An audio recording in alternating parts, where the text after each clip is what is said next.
Everyone has moments in life when they feel humiliated or deeply wounded or wronged. For me, it was a time I faced betrayal from a close friend, someone in whom I trusted deeply. The ordeal left a deep emotional scar in me.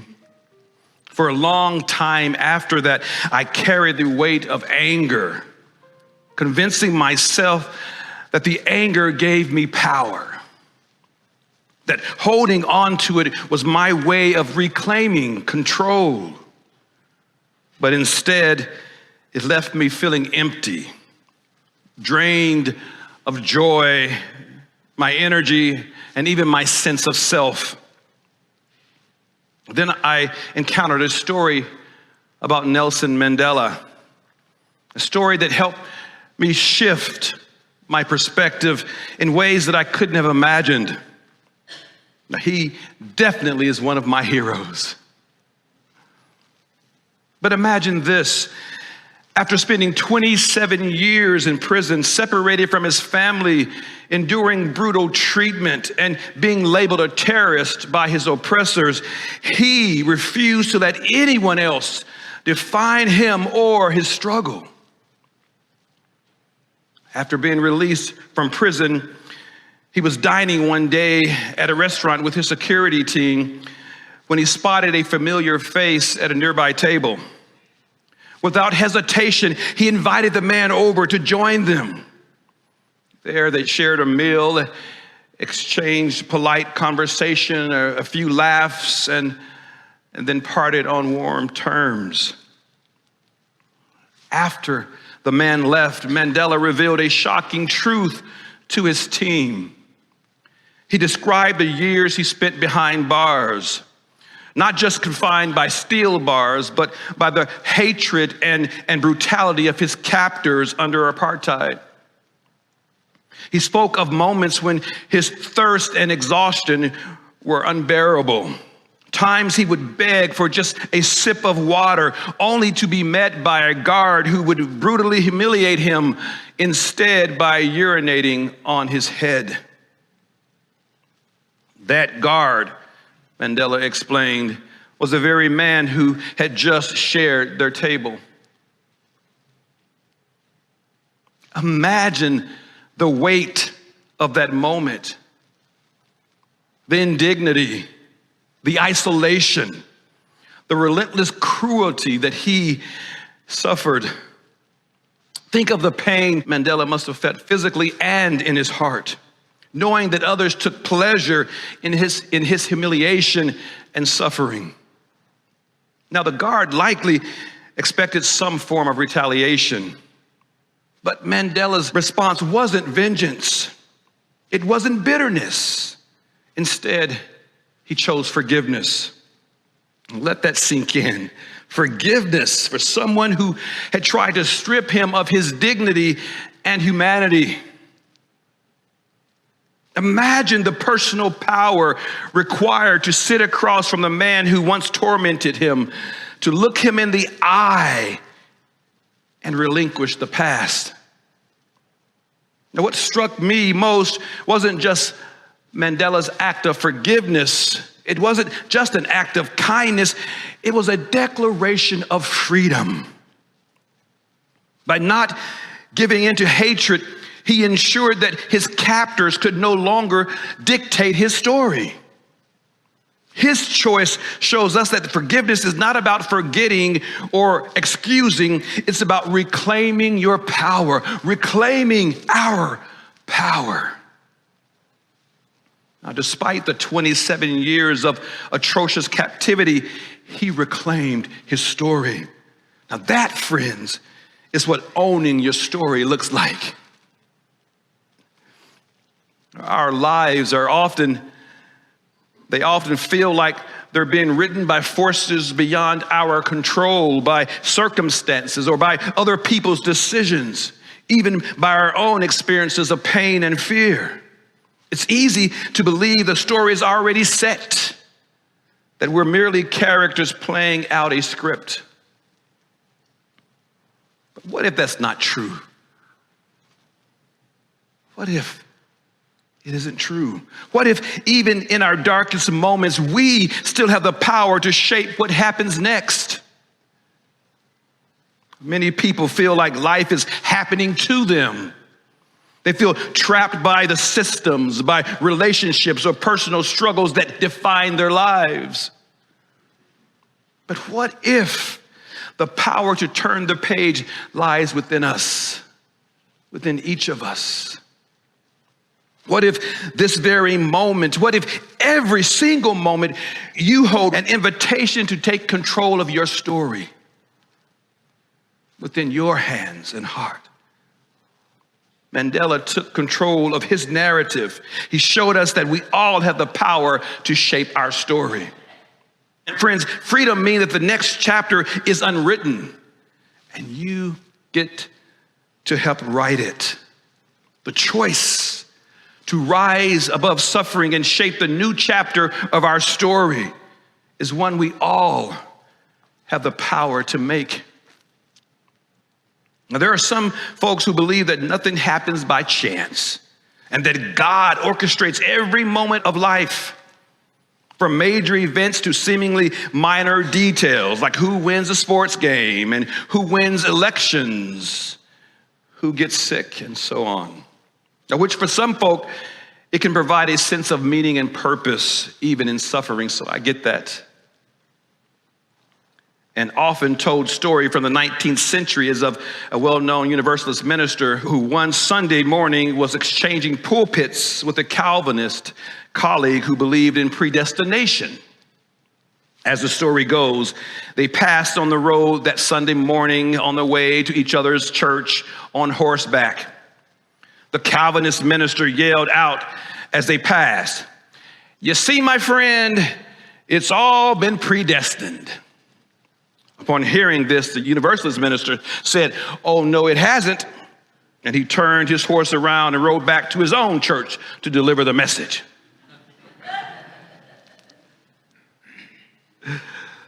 Of course, some see God as a partner who creates the world and steps back, not to abandon creation, but to allow it the freedom to unfold. And yet there are others who see no role for God, viewing the universe as governed by natural laws. And for them, meaning and purpose come from human creativity, resilience, relationships, and values guided by reason and compassion. Most of you here. But no matter which perspective speaks to you, the truth remains. Hardships and the often unexpected challenges are a part of life. In other words, we're all going to go through hell and high water. The real question is, how do we respond to hardships? How do we respond to the difficulties? Our response not only shapes the story we live, but also determines the role we play within it. Author Donald Miller, in his book, Hero on a Mission, describes these roles vividly. Every story has key characters that define its journey. According to Miller, there's the victim, held captive by circumstance, always waiting for someone to come save them. The victim feels they have no control or agency over their life, happiness, or well-being. It's someone else's fault. Then there's the villain who allows bitterness to take root and turns pain into harm. Hurt people hurt.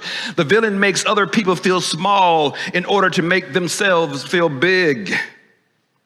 They're big on getting revenge, sticking it to their opponents. And I want to say that some victims like to write people like you and me into their story as villains. Now, me being a black gay preacher, I'm someone's villain. I'm someone's enemy. They wrote me into their story. I'm what's wrong with the world. But just as they wrote me into their story, they can write me out, because I will be nobody's villain in their story. Now, if I was in the first service of the Baptist church, someone would have said amen on that one. But you don't have to. This is the point. No amens. No amen corner here. But I will be no one's villain in their story. Because of who you are, you might be someone's villain in their story. But if I have to be your villain in your story, in your B story script, then you need to write it, change it up, and make it a blockbuster, because I'm going to play that role to win an Oscar.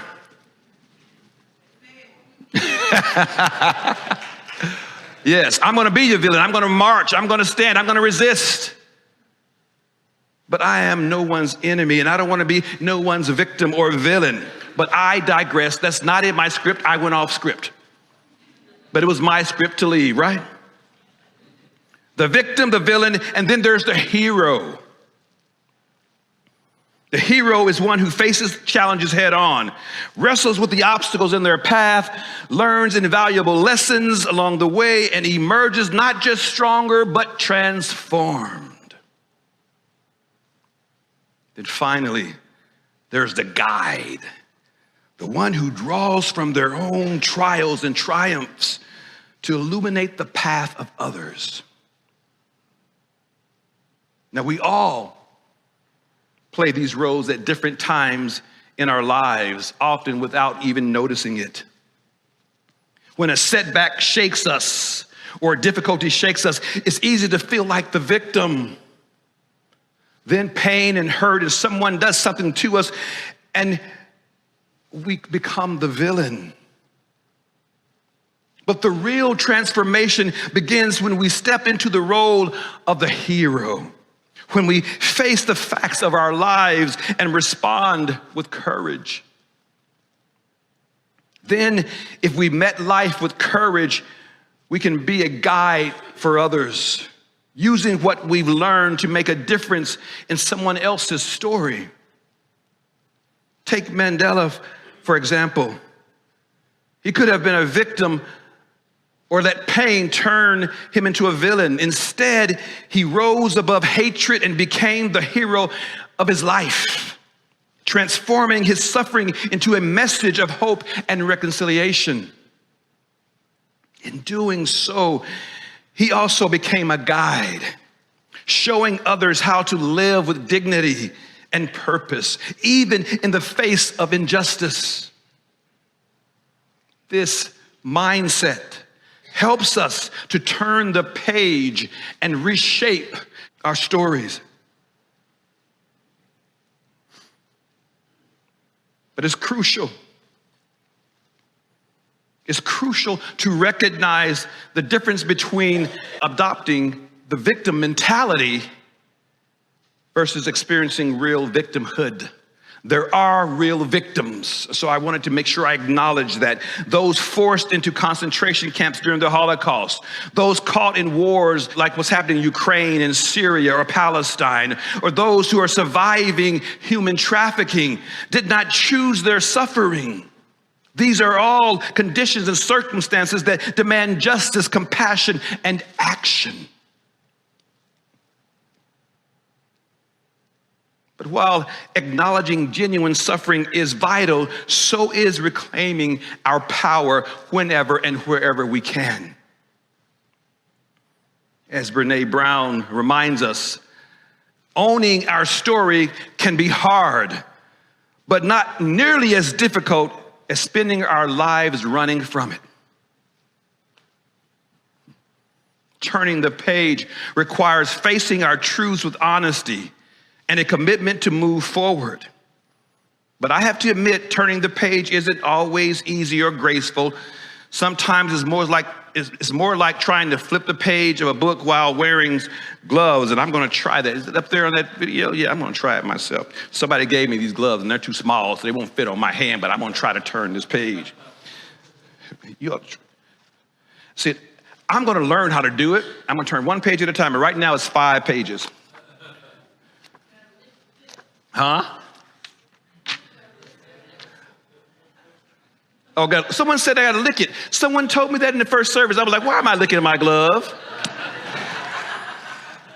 I ain't licking my glove. I don't know where that glove been.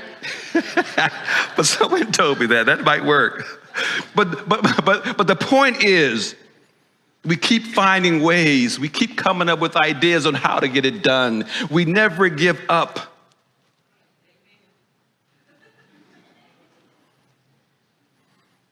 Turning the page requires action. Even the small intentional steps that give it meaning and momentum count. And we can start small by perhaps just reaching out to someone you've been avoiding, apologizing for a mistake, or setting aside time for self-reflection. We can choose to see a difficult situation with fresh eyes. Or it could be as simple as asking yourself each morning, what's the one thing I can do to live in alignment with the story I want to tell? Miller suggests an exercise that caught my attention while I was reading and meditating. It involved, now listen to this, it involved writing my own eulogy. At first, it felt, well, a little morbid, I'll give you that. But as a minister, I spend a lot of time talking about life and legacy. So I thought this is gonna be smooth, this is gonna be easy. But I will tell you, it wasn't as straightforward as I imagined. Sitting down to write about how I'd want to be remembered made me pause. It wasn't just about listing accomplishments and virtues. It was about reflecting on the kind of person I am right now and the kind of person I still want to become. It forced me to confront whether I'm truly living into the values I say matter most to me. You know, the love, compassion, service, courage. There were moments that I felt a little uncomfortable, even humbling. I realized there's a gap between the legacy I hope to leave and the story I'm living sometimes. But that's where the power of this exercise comes in. While there is still life in me, I get the chance to examine it. I still get a chance to shift the narrative and grow into the person I want to be. This practice isn't about fixating on the end of life, but rather about clarifying what truly matters and ensuring we live in alignment with the legacy we hope to leave behind. And if I was in the first service, I would hear.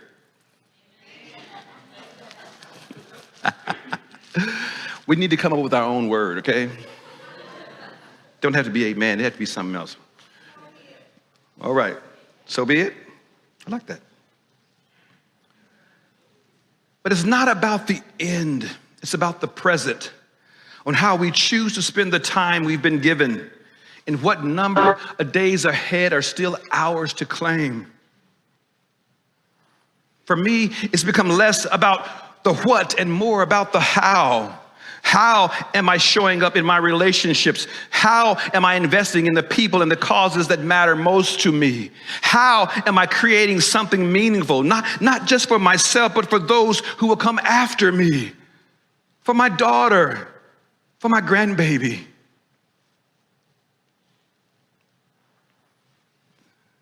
This connects closely to what we've been talking about today. Writing your eulogy isn't about preparing for the end. It's about deciding how to live fully in the now, right now. It's about asking, what story am I telling with my life? And is it the one I want to be remembered by? And if it's not, what needs to change to make it so? I'd encourage you to try writing your own eulogy. And if you need some help, you can call me. I've got some experience with it. I promise you, it's not as daunting as it sounds. And who knows, you might discover something about yourself that inspires you to turn the page and start writing a new chapter in your story. Reflecting on how we want to live and be remembered can be especially meaningful when we consider what we've been through, the weight of the challenges we faced, both individually and collectively. For many of us, this past year has been a heavy year.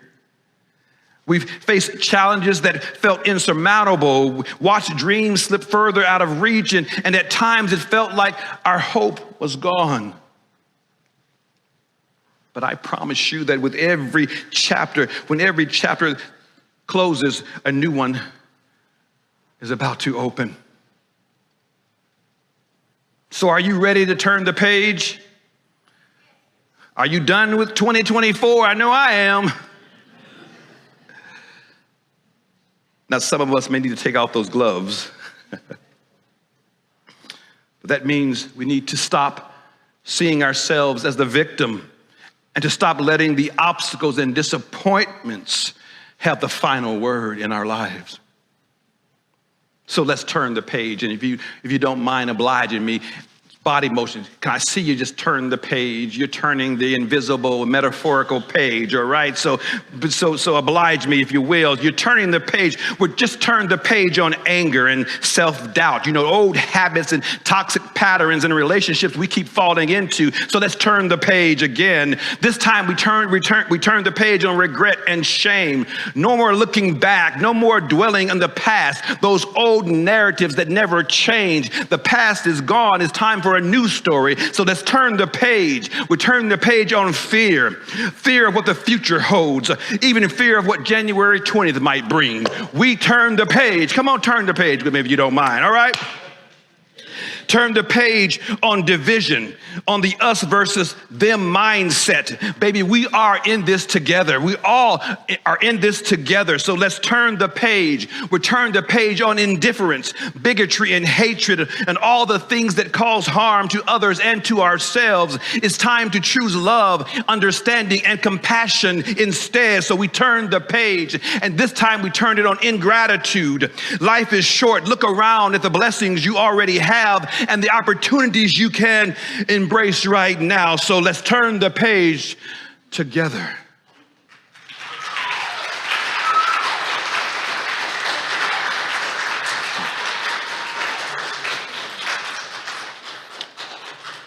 Because our stories are never lived alone. Our choices, actions, and even mistakes ripple out, affecting those around us in ways we might not see.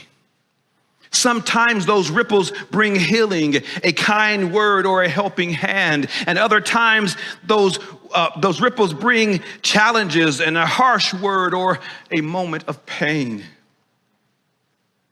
This connection is both a privilege and a responsibility. How we live our stories doesn't just shape us. It influences the larger story we're all writing together. So when we turn the page, we can inspire others to do the same, just as Mandela did. None of us truly thrive until we all do. And I'll repeat that. None of us truly thrive until we all do.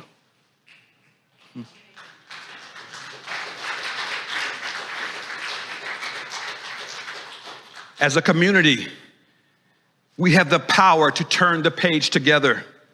We can rise above division, fear, and toxic patterns by choosing love, understanding, and compassion.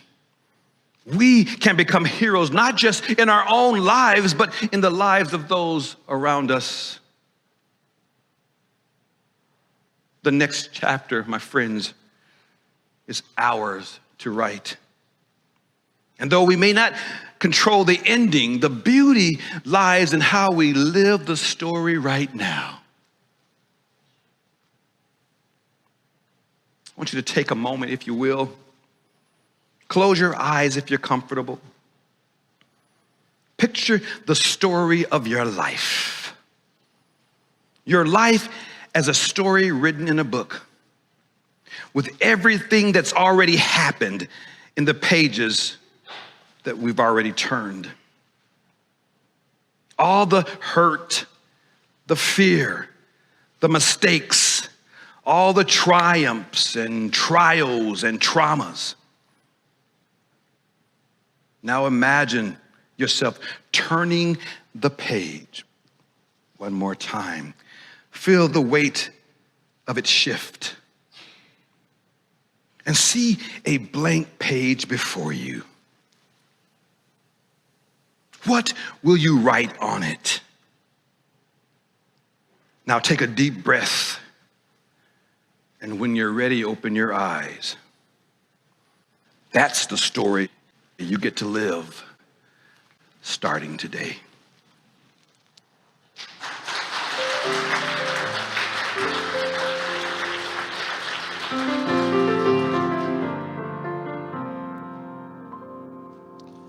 Love will guide us. Peace has tried us.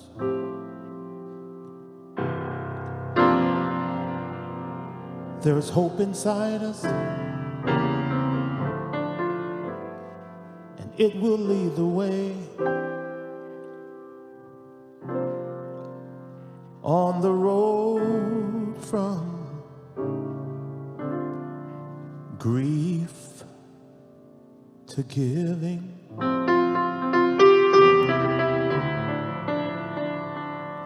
Love will guide us through the hard night.